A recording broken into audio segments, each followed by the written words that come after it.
بسم اللہ الرحمن الرحیم، السلام علیکم۔ یہ پارٹ 13 ہے۔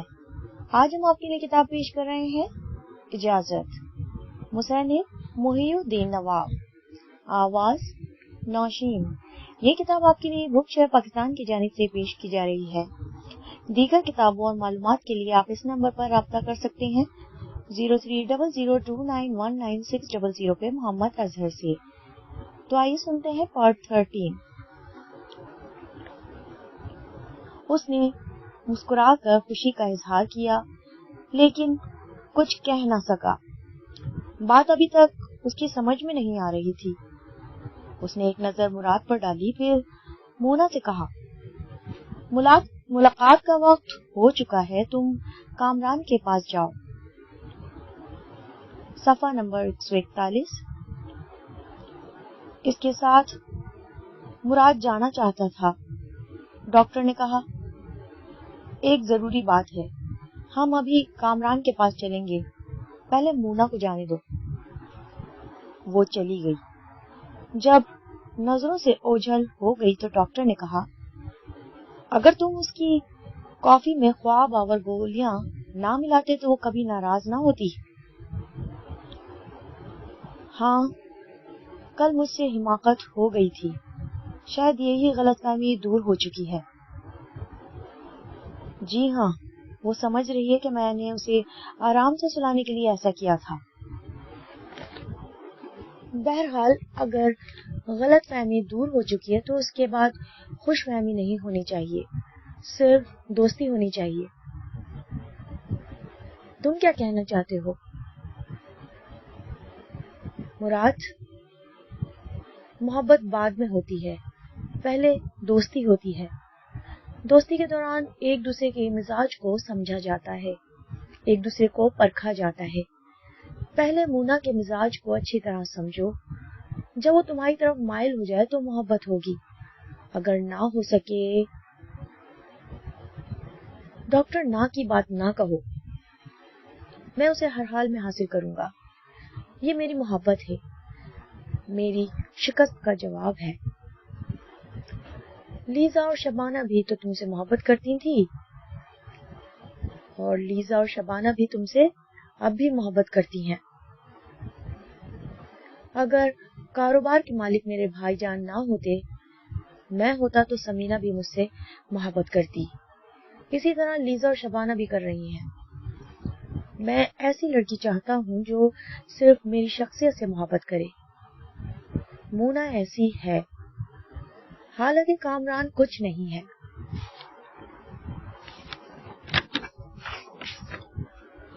لیکن وہ اس کی شخصیت سے محبت کرتی ہے، وہ لالچی نہیں ہے۔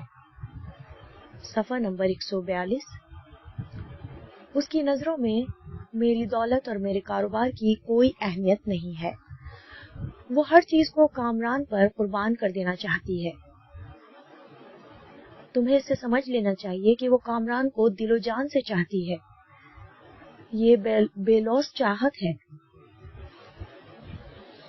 میں ایسی ہی لڑکی کو چاہتا ہوں، ایسی لڑکیاں بازاروں میں نہیں ملتی، لاکھوں میں ڈھونڈو تو ایک ملتی ہے۔ میں اسے کامران سے مانگ لوں گا۔ ایسی حماقت نہ کرنا، آپ میرے معالج ہیں، آپ کامران کو یہ مشورہ دے سکتے ہیں کہ میرا علاج یہی ہے۔ مجھے یہی مونا چاہیے جو صرف میری ذات سے محبت کرے، میرے کاروبار کو، میری دولت کو نہ دیکھے۔ وہ وفادار اور محبت کرنے والی عورت ہے، صرف کامران سے محبت کرتی ہے۔ وہ غصے سے بولا، کیا محبت والی وفادار عورتیں میرے نصیب میں نہیں ہیں؟ ضرور ہیں، ڈھونڈنے سے مل جائیں گی۔ مل گئی ہے، تقدیر نے خود اسے میرے پاس پہنچا دیا ہے۔ میں تم سے التجا کرتا ہوں، کامران سے ہرگز ایسی بات نہ کرنا۔ میری نصیحت کو یوں سمجھو کہ مونا اب نرم پڑ رہی ہے، ہو سکتا ہے یہ نرمی دوستی میں بدل جائے۔ تم صبر و تحمل سے انتظار کیوں نہیں کرتے؟ شاید وہ تمہاری طرف مائل ہو جائے۔ ہاں، یہ غور کرنے کی بات ہے. میں تمہارے مشورے پر غور کروں گا. ابھی کامران سے کچھ نہیں کہوں گا. شاباش، چلو ہم اس سے ملتے ہیں. وہ کامران کے پاس آ گئے. مونا اسی طرح کامران کا ہاتھ اپنے ہاتھ میں لیے بیٹھی ہوئی تھی. اس وقت کامران اٹھ کر بیٹھ گیا تھا. اس نے ڈاکٹر اور مراد کو دیکھتے ہی خوش ہو کر کہا، میں ٹھیک ہو گیا ہوں، دیکھو اب اٹھ کر بیٹھ گیا ہوں.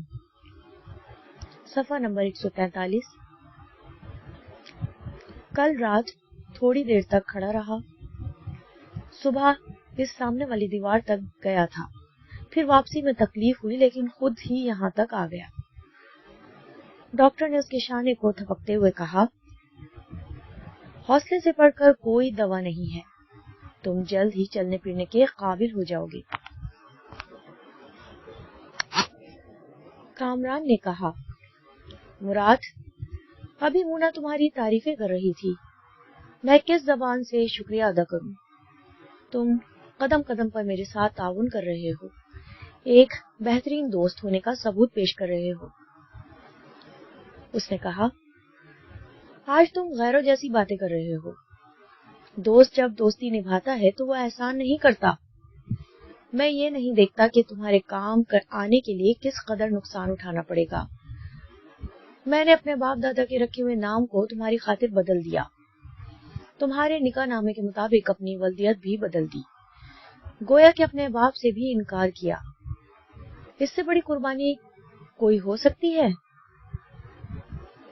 واقعی تمہارے جیسے دوستوں کو ہی جان نثار کہتے ہیں. کبھی موقع آیا تو میں بھی اپنی دوستی کا ثبوت دوں گا. مراد نے اسبات میں سر ہلاتے ہوئے، ہاں ایسا موقع آئے گا، بہت جلد آئے گا. کیا واقعی؟ مجھے بتاؤ تم کیا چاہتے ہو؟ مراد نے مونا کی طرف دیکھا. مونا نے فوراً ہی نظریں جھکا لی، ہچکچانے لگی.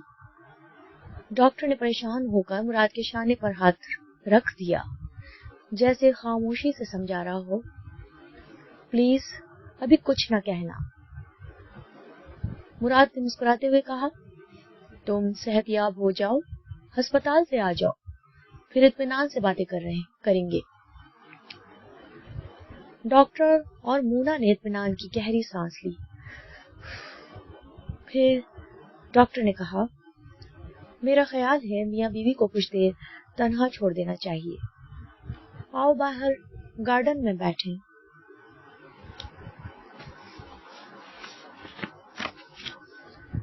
صفحہ نمبر 144. وہ باہر جانے لگے. انکوائری کاؤنٹر کے پاس سے گزرتے وقت استقبالیہ کلرک نے کہا، ڈاکٹر آپ کا فون ہے. اس نے ریسیور لے کر دوسری طرف کی باتیں سنی، ان کا جواب دیا، پھر ریسیور رکھتے ہوئے مراد سے کہا، مجھے ایک اہم مریض کو اٹینڈ کرنا ہے، اس لیے جا رہا ہوں. تم تھوڑی دیر گارڈن میں وقت گزار لو. ملاقات کا وقت ختم ہوتے ہی مونا کو اپنے ساتھ لے جانا. ڈاکٹر چلا گیا. وہ تھوڑی دیر تک کھڑا دور اس وارڈ کی طرف دیکھتا رہا جہاں مونا کو کامران کے پاس چھوڑ آیا تھا. دوسرے لفظوں میں سینہ خالی تھا، دل رقیب کے ہاتھوں میں چھوڑ آیا تھا. مونا کا ہاتھ ابھی تک کامران کے ہاتھوں میں تھا، صرف ہاتھ ہی ہاتھوں میں آ سکتا تھا. حالانکہ لندن کی فضا میں مرد عورتوں کو میاں بیوی کو بڑی آزادی ہوتی ہے، وہ سرعام بھرپور محبت کا اظہار کر سکتے ہیں، لیکن کامران کی تہذیب اور مونا کی شرم یہ گوارا نہیں کر سکتی تھی. اس نے کہا، تم نے میرے دوست کو آخر آزما لیا. کل اعتراض کر رہی تھی، آج اس کی دوستی کی قائل ہو گئی. ہاں، حالات انسان کو بہت کچھ سکھا دیتے ہیں، قائل ہونا پڑتا ہے. تمہیں اور کوئی پریشانی تو نہیں ہے؟ تمہیں اور کوئی پریشانی تو نہیں ہے؟ ہوگی بھی تو نہیں بتاؤں گی. تم یہاں ہسپتال میں رہ کر کیا کر لو گی؟ میں تمہارے لیے یہاں سے بھاگ آؤں گا. یہی تو نہیں چاہتی. میری محبت تمہیں دوڑنے پر مجبور کرے گی، لیکن تم دوڑ نہیں سکو گے. میں تمہیں بے بسی اور بے چارگی کے احساس میں مبتلا نہیں کرنا چاہتی. تمہاری باتوں سے ظاہر ہوتا ہے سے کچھ چھپا رہی ہو. مجھے پریشان نہیں کرنا چاہتی. یہ درست ہے کہ تمہیں پریشان نہیں کرنا چاہتی، ویسے کوئی پریشانی کی بات نہیں ہے. صفحہ نمبر 145. کیا تم سچ کہہ رہی ہو؟ بالکل سچ کہہ رہی ہوں. ہاں، اگر کوئی بات ہوئی تو میں تمہیں کیوں پریشان کروں گی؟ تمہارے دوست جو موجود ہیں، تمہیں ان پر اعتماد ہے، مجھے بھی اعتماد ہے. کیا مسٹر مراد میرے کام نہیں آئیں گے؟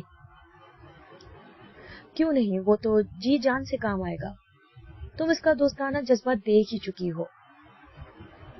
ہاں، دیکھ رہی ہوں. ہسپتال کے باہر گارڈن میں مراد کھڑا ہوا اس وارڈ کی طرف دیکھ رہا تھا، جیسے اس کی نگاہیں ایکس رے کی طرح وہاں پہنچ رہی ہوں جہاں مونا بیٹھی ہے. وہ کامران کے لیے بیٹھی ہوئی ہے. اس وقت پوری کی پوری کامران کے لیے ہے. اس کی گفتگو، اس کا لہجہ، اس کی محبت کامران کے لیے ہے.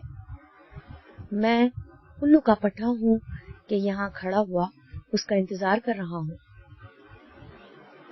کبھی وہ بہت ہی جارحانہ انداز میں سوچتا تھا.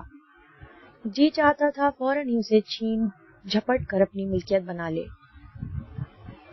اکثر لوگ جذباتی ہوتے ہیں، جنونی ہوتے ہیں، لیکن اس حد تک نارمل ہوتے ہیں کہ جنونی ارادوں پر عمل نہیں کر سکتے. مونا نے ٹھیک ہی کہا تھا. شریف آدمی اپنی عزت سے ڈرتا ہے. جب انسانوں کی سوسائٹی میں رہ کر اپنی پسند کی عورت کو حاصل نہیں کر سکتا تو سوچتا ہے کاش وہ کسی چھوٹے سے جزیرے میں اسے لے جائے. جزیرے میں کوئی نہ ہو، چاروں طرف پانی ہی پانی ہوگا. نہ کوئی آ سکے گا، نہ وہ جا سکے گی. اس کی اپنی ہو کر رہ جائے گی. وہ ساون کا اندھا تھا، اس لیے ہریالی سوج رہی تھی. گارڈن کی ہریالی پر کبھی وہ ٹہلتا تھا، کبھی بیٹھ کر انتظار کرنے لگتا تھا. آخر ملاقات کا وقت ختم ہو گیا. مونا مسکراتی ہوئی اس کے پاس آئی. اس طرح ہلکی سی مسکراہٹ سے اس کا تمام سراپا مسکراتا ہوا لگتا تھا. اسے دیکھتے ہی وہ غصہ بھول گیا. جیسے وہ صبح کی بھولی تھی شام کو آ گئی ہے، لہذا غصہ تھوک دینا چاہیے، معاف کر دینا چاہیے. صفحہ نمبر 146. وہ بے اختیار مسکرانے لگا. اس کی طرف بڑھتے ہوئے بولا، میں اس وقت سے تمہارا انتظار کر رہا ہوں. اگر تم نہ آتی تو میں یہی انتظار کرتا رہ جاتا. خواہ دن گزر جاتا، رات گزر جاتی، صدیاں گزر جاتی. مونا ہنسنے لگی. کتنی سریلی، کتنی مدھر ہنسی تھی. اس کی سنجیدگی اور خاموشی میں بڑی جاذبیت، بڑا وقار تھا، اور اس کی ہنسی میں بلا کی ترغیب تھی. وہ جیسا بھی رویہ، جیسا بھی مزاج اختیار کرتی، دیوانے کے لیے قابل قبول ہوتا. اس لیے وہ ہنس کر بول کر ان آزمائشی مرحلوں سے گزر جانا چاہتی تھی. وہ اس کے ساتھ کار کی اگلی سیٹ پر بیٹھ گئی. اس نے ڈرائیو کرتے ہوئے پوچھا، کہاں چلو گی؟ میں تمہارے بس میں ہوں، جہاں لے چلو. اس کی باتیں کھل اٹھی. سوچنے لگا اگر یہ میرے بس میں ہے تو میں اسے بے بس کر سکتا ہوں. یہ سوچتے ہی اس نے کہا، کاٹیج چلتے ہیں. وہاں جا کر کیا کریں گے؟ یوں ہی تنہائی میں وقت گزاریں گے. وہ ہنستے ہوئے بولی، آپ تنہائی کا مطلب نہیں سمجھتے، ورنہ کاٹیج جانے کی بات نہ کرتے. تنہائی تو اس کار میں بھی ہے. باہر سے کوئی ہماری اس تنہائی میں مخل نہیں ہو سکتا. ہم کسی گارڈن میں جا کر بیٹھیں گے، کوئی ہمارے قریب نہیں آئے گا۔ ہم کسی ریسٹورانٹ میں جائیں گے، وہاں بھی کوئی تیسرا نہیں آئے گا، ہماری میز پر تنہائی ہوگی۔ ایسے بے شمار مقامات ہیں جہاں لوگ موجود تو ہوتے ہیں، لیکن دو دوستوں کو ان کے درمیان تنہائیاں میسر ہوتی رہتی ہیں۔ یہ تنہائیاں مہذب ہوتی ہیں، محافظ ہوتی ہیں، بدنامی سے بچاتی ہیں۔ اس کی باتیں سن کر مراد کو ڈاکٹر کی باتیں یاد آ گئیں۔ اس نے کہا تھا، پہلے محبت نہیں ہوتی، پہلے دوستی ہوتی ہے، پھر یہی دوستی رفتہ رفتہ محبت میں بدل جاتی ہے۔ لہذا صبر و تحمل سے کام لو، رفتہ رفتہ مائل ہونے دو۔ صفحہ نمبر 147۔ اس نے قائل ہو کر کہا، تم ٹھیک کہتی ہو، محفل میں بھی تنہائی ہوتی ہے۔ ہمیں ایسی ہی تنہائیوں کو پسند کرنا چاہیے جہاں دوستی پر الزام نہ آئے۔ وہ اسے لندن کی سیر کراتا رہا۔ دوپہر کو انہوں نے ایک جگہ لنچ کیا۔ پھر اس نے مونا سے پوچھا، کیا تم لنچ کے بعد آرام کرتی ہو؟ اگر مسلسل کام کے بعد تھک جاؤں تو کھانے کے بعد آرام کرتی ہوں، لیکن یہاں تو تھکن کا سوال ہی پیدا نہیں ہوتا، ہم تفریح کر رہے ہیں، آرام ہی کر رہے ہیں۔ وہ مایوس ہو گیا۔ لندن کی بھری آبادی میں مونا کے ساتھ تنہائی میسر تھی، اس کے باوجود وہ کاٹیج جانا چاہتا تھا اور وہ جانے سے کترا رہی تھی۔ شام سے کچھ پہلے اس نے کہا، اب تم کامران سے ملاقات کرنے ہسپتال جاؤ گی، بہتر ہے کاٹیج چل کر لباس تبدیل کر لو۔ اس نے معصومیت سے پوچھا، اس لباس میں کیا خرابی ہے؟ میں نہیں چاہتا کہ صبح جو لباس پہنا ہے وہ مونا ایک دم سے اداس ہو کر ونڈ اسکرین کے پار دیکھنے لگی۔ پھر بڑے ہی ٹھہرے ہوئے انداز میں بولی، جسے سب کچھ مل سکتا ہو اور اسے کچھ نہ ملے تو وہ ایک ہاتھ اپنے ہاتھ میں لے کر بہل جاتا ہے۔ اس کے سامنے کنگھی چوٹی کرنے اور اپنے آپ کو بنا سنوار کر پیش کرنے کی ضرورت نہیں پڑتی۔ مراد اس کی گہری سنجیدگی کے پیش نظر کچھ نہ کہہ سکا۔ یہ سوچ کر صبر کرنے لگا کہ وہ تمام دن اس سے کتراتی رہے، لیکن رات کو کاٹیج میں جانا ہی ہوگا، یہاں اس کا کوئی دوسرا ٹھکانہ نہیں ہے۔ وہ دونوں کامران کے پاس پہنچے۔ وہ بستر پر نہیں تھا، قریب ہی ایک کھڑکی کے پاس کھڑا ہوا کبھی باہر دیکھ رہا تھا، کبھی ہر آہٹ پر پلٹ کر دروازے کی طرف دیکھنے لگتا تھا۔ پھر مونا اور مراد کو دیکھ کر خوش ہو گیا۔ اس نے اپنے آپ کو دکھاتے ہوئے کہا، دیکھو میں بستر سے اٹھ سکتا ہوں، چل سکتا ہوں، انشاءاللہ کل صبح تک چلنے پھرنے کے قابل ہو جاؤں گا۔ صفحہ نمبر 148۔ مونا خوشی سے کھل گئی، لیکن مراد مرجھا گیا۔ اسے توقع نہیں تھی کہ وہ 2 دن ہی میں بستر سے اٹھ جائے گا۔ مونا خوش ہو کر اس کی طرف بڑھنے لگی۔ کامران بھی دونوں بازو پھیلائے اس کی طرف بڑھ رہا تھا۔ اگرچہ اس کے چہرے سے کمزوری اور چال سے ڈگمگاہٹ ظاہر ہو رہی تھی، تاہم وہ مسکرا رہا تھا۔ خود آگے چل کر محبت کو پا لینے میں جو مسرت حاصل ہوتی ہے، وہ مسرت زخموں کو اور بیماریوں کو بھلا دیتی ہے، آگے بڑھ کر آنے والی کے استقبال کا حوصلہ دیتی ہے۔ کامران کے ہاتھوں میں مونا کا ہاتھ یوں آیا جیسے پھول آیا، لیکن پھول کے ساتھ کانٹے بھی آتے ہیں۔ اچانک مراد کے 2 ہاتھوں نے ان دونوں کے ہاتھوں کو اپنی گرفت میں لیا، جیسے وہ بھی ہاتھ ملا رہا ہو۔ اس وقت تینوں کے ہاتھ ایک دوسرے کی گرفت میں تھے۔ مونا نے فوراً ہی اپنے ہاتھوں کو کھینچ لیا، الگ ہو گئی۔ مراد نے جھینپ کر مسکراتے ہوئے کہا،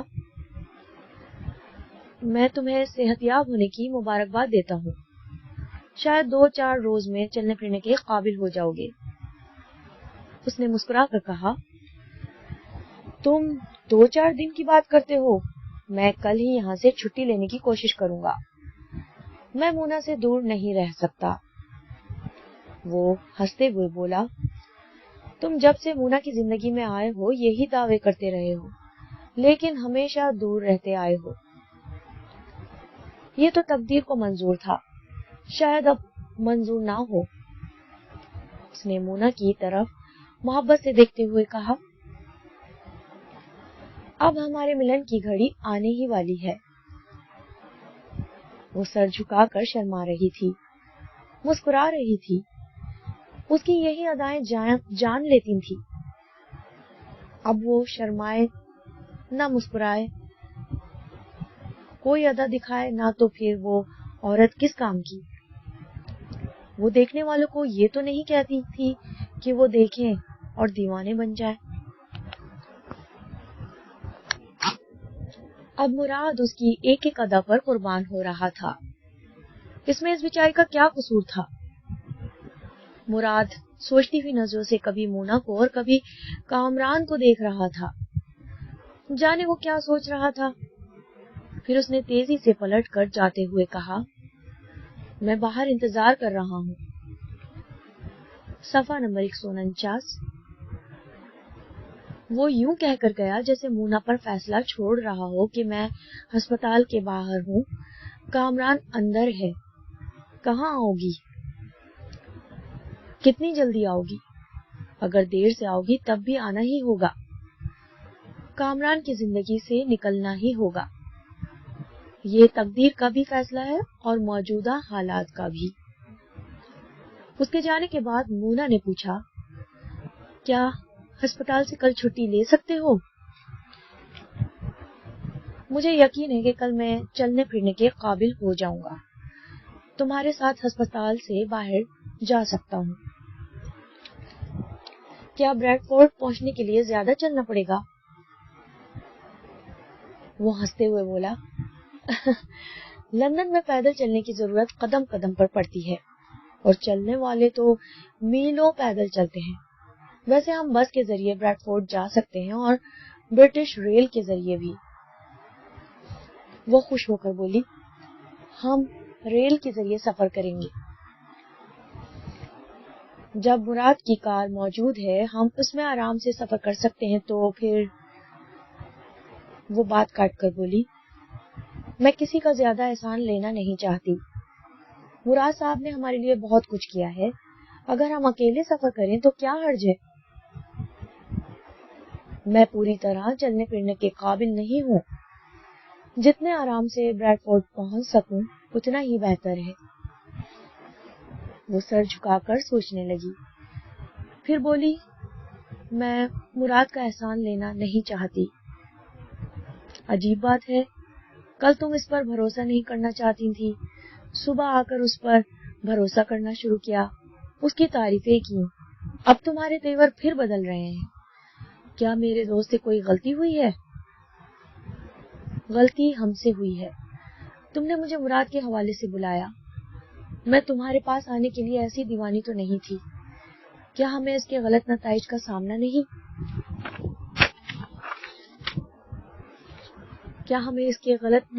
سامنا نہیں کرنا پڑے گا؟ صفحہ نمبر 150۔ کیسے غلط نتائج؟ تم کیا کہنا چاہتی ہو؟ میں نے سنا ہے، کتابوں میں پڑھا ہے، دوسروں کو بھی دیکھتی آئی ہوں، جو غلطی کرتے ہیں وہ ضرور پچھتاتے ہیں۔ کیا ہماری غلطی کا کوئی غلط نتیجہ نہیں نکلے گا؟ تم خواہ مخواہ پریشان ہو رہی ہو، ضروری نہیں ایک غلطی مجبوری کی حالت میں کی جائے تو اس کا نتیجہ ہماری توقع کے خلاف نکلے گا تو ہم کیا کر سکیں گے؟ حالات کا مقابلہ کریں گے، ہم کمزور نہیں ہیں۔ مونا نے اسے سر سے پاؤں تک دیکھا، اس کے ہاتھ پاؤں اور سر پر جگہ جگہ پٹیاں بندھی ہوئی تھی، اس کا جسم زخموں سے سجا ہوا تھا۔ بے شک وہ کمزور نہیں تھا، لیکن حالات اسے کمزور بنا سکتے تھے۔ وہ ایک گہری سانس لے کر بولی، اچھی بات ہے، نتیجہ سامنے آئے گا تو دیکھا جائے گا، ابھی بحث فضول ہے۔ مونا، شاید ہمارے جیسے دلہا دلہن کوئی نہ ہو۔ شادی کو اتنا عرصہ گزر گیا لیکن ہمیں ایک پل کی تنہائی میسر نہیں ہوئی۔ مونا کی آنکھیں بھیگنے لگیں۔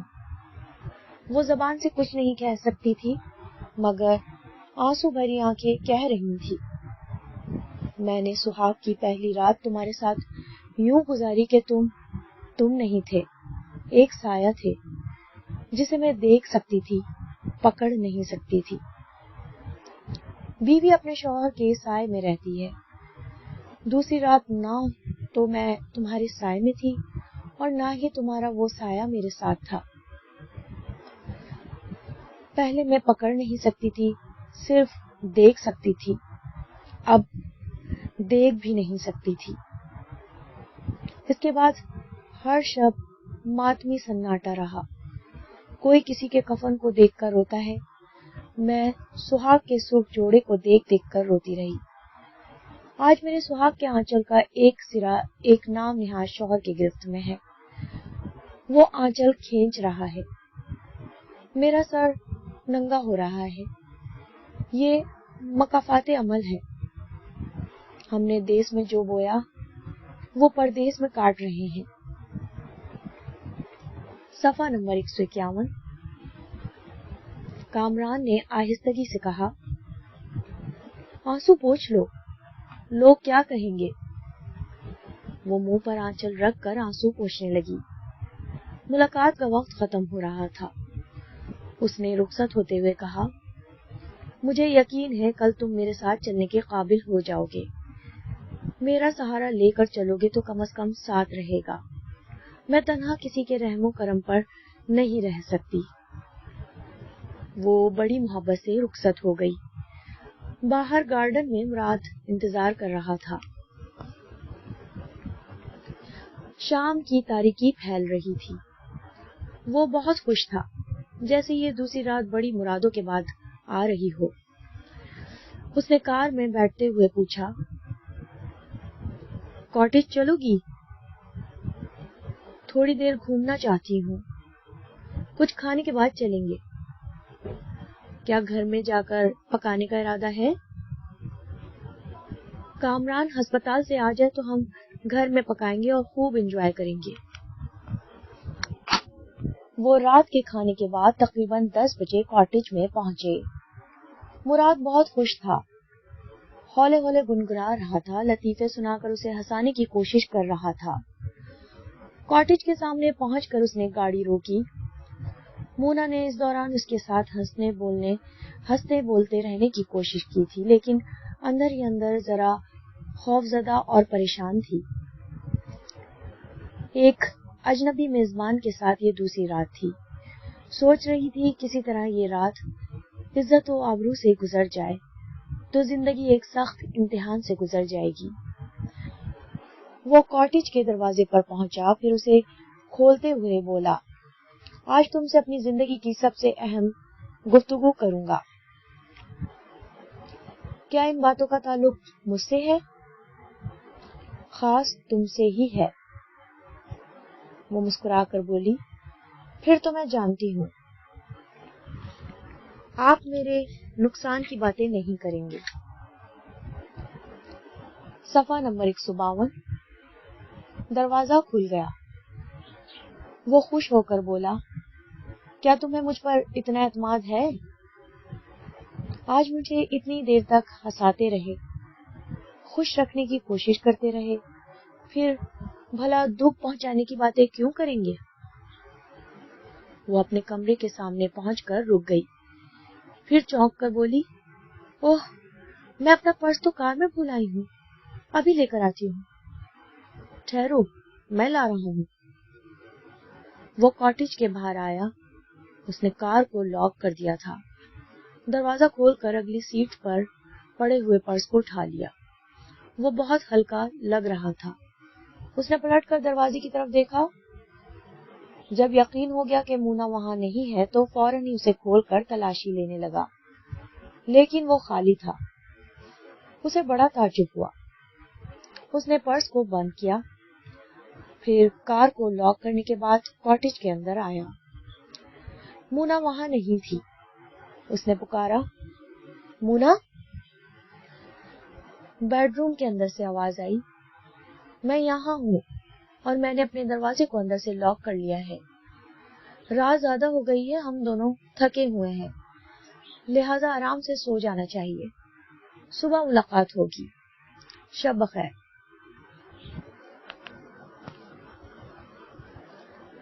پارٹ 13 یہاں پر اختتام پذیر ہوتا ہے۔